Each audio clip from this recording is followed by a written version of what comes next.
Hi guys, this is Team CSA. My name is Chee and my other teammate is Srithar Shanmuganathan. We are both from KMKPH, Kolej Matrikulasi, Kejuruteraan, Pahang. And this is our Mars Rover. So as you all know, Mars is probably one of the most discussed planets in the solar system. As we can see that it has a lot of movies made about Mars, and on the same time, there are also a lot of theories regarding about aliens that are related to Mars. With this many uncertainties, I'm pretty sure that there are a lot of scientists that wants to explore more about Mars. So how can we do so? Yes, maybe we can send an astronaut to Mars, but it requires a lot of technical skills and also training. And on the same time, if accident occurs, we might lose a precious life. This is where our team comes in. Team CSA presents you our Mars Rover, MARXDUST. So MARXDUST is a Mars Rover built to discover and explore about the Mars, and on the same time gather as much information as possible so that scientists can do a lot more research on Mars. For our rover, we are focusing more on about its practicability and how can it perform on Mars. Because a lot of money will be used in making the Mars rover and sending it into space and finally into Mars. Therefore, we want to make sure that the money spent isn't wasted and we can obtain a lot of valuable information from it. So I hope that this short introduction can spark interest in you guys about hearing about our Mars rover design, and I hope you guys can sit through the next few minutes to hear about the Mars rover. So before I continue, I will explain about how our Mars rover will be transported from Earth to Mars. So the Mars rover will be transported out of the Earth through a rocket, and in about 7 months' time, it will reach Mars. Upon entering the Mars atmosphere, the rocket will automatically detach from the Mars rover and the parachute will be activated. So after safe landing of the Mars rover on the surface of Mars, the parachute will be automatically detached and decomposed. First of all, I'm going to talk about the mobility of our Mars rover. So before I start, we need to understand about the surface of the Mars. Therefore, the surface of Mars has a lot of rocks and is uneven. Therefore, most of the time, some wheels will be higher than others. To solve this problem, we will use a rocker body suspension system, which is comprised of a rocker and a body.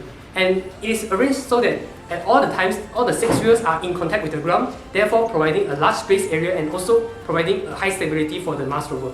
For the wheels of our Mars rover, we'll be using wheels made out of a strong steel frame and also contains titanium spring. So the titanium spring provides elasticness to the wheel and therefore it helps to absorb shock.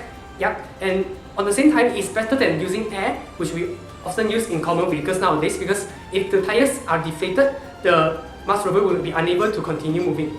For each tires, we will have steering motors connected to them, which allows them to turn up to 360 degrees.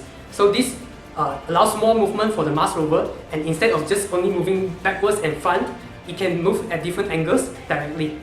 And for the last aspect of our mobility, we have a differential gearbox. So the differential gearbox is composed of 3 bevel gears connected at 90 degrees to each other. And what it does is that it makes it so that when one side of the rocker body suspension system is heightened up, the other side will lower down. Therefore, it makes it so that the body of the Mars rover will always be in between the angle of inclination of both sides of the Mars rover.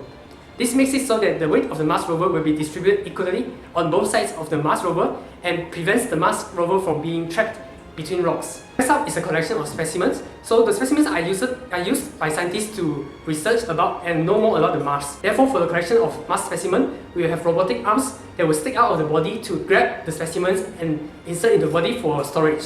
When the specimens are being stored inside the body by the robotic arms, it will make it so that the specimens has to pass through a filter chamber first, so that scientists can determine whether the elements put inside will damage the Mars rover or not. And after that, when it's determined that it's safe to be stored, it will be entered into the body. In the body of the Mars rover, there will be a SAM, which is called Sample Analysis at Mars. So this instrument will help us to analyze and search out what is the elements and components of the specimens.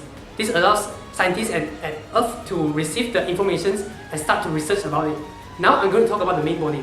Our main body is made out of light aluminium, which, like the name suggests, it is light, and as aluminium is super strong. This helps the Mars rover to withstand the pressure difference when entering from outer space into the atmosphere of Mars. And also the shape of the main body is in a trapezium-like shape, therefore it helps it to absorb more shock and makes the main body more rigid. And inside the main body, we will have a heating and cooling system to help maintain the temperature of the Mars rover. Why is this important? Even though the Mars rover is being designed with extreme temperatures kept in mind, but the extreme temperatures on Mars is just too high and too low for the Mars rover to function normally. Therefore, we have a feedback mechanism for the temperature to maintain at a stable rate so that the Mars rover can function normally. So some of the components in this heating and cooling system are thermostat, cooling fans and heater.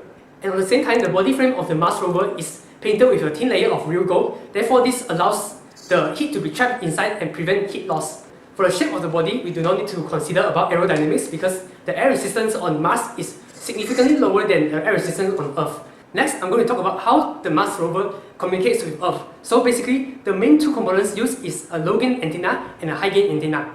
It can be controlled so that the beams are pointed towards Earth and allows a more direct connection between the Mars Rover and the Earth. So the Mars Rover does not have to turn toward the Earth to be communicating with it. It's just like turning your heads when you are speaking.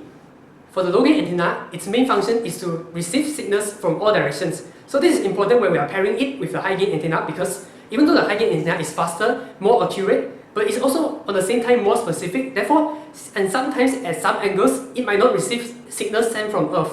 Therefore, the low gain antenna can receive it and transmit it to the high gain antenna so that the Mars Rover can make a response to it. And just to add on, the distance from Earth to Mars is about 395 million kilometers. Therefore, due to the long distance, there is a delay of about 12 minutes between communication from the rover to the Earth. Therefore, the high gain antenna is actually very important because without the high gain antenna, the delay would be even more longer. Next, I'm going to talk about the power source of our Mars Rover. Since it is on Mars, there is nobody to manually charge the batteries. Therefore, we will implement a solar panel system so that the sunlight can be converted into electricity. So how does a solar panel work is that it receives solar energy from the sun in the form of light and convert it into electricity to be stored inside the batteries. On the same time, we need to make sure that the rate at which the solar energy is being converted into electricity energy is higher than the rate at which the electricity energy converted and stored in the battery is used up. This is to ensure that there are always extra electricity in the batteries of the Mars Rover so that it can move during night times. And one thing to take note about is that the angle of which the solar panel is placed is at an inclined angle so that the dust on the Mars will not gather on top of the solar panel and causing the rate of conversion of solar energy into electricity to be lowered. Now I'm going to talk about the cameras on our Mars Rover. For our Mars Rover, we have four main cameras, which are hazard camera, navigation camera, panoramic camera, and microscopic camera.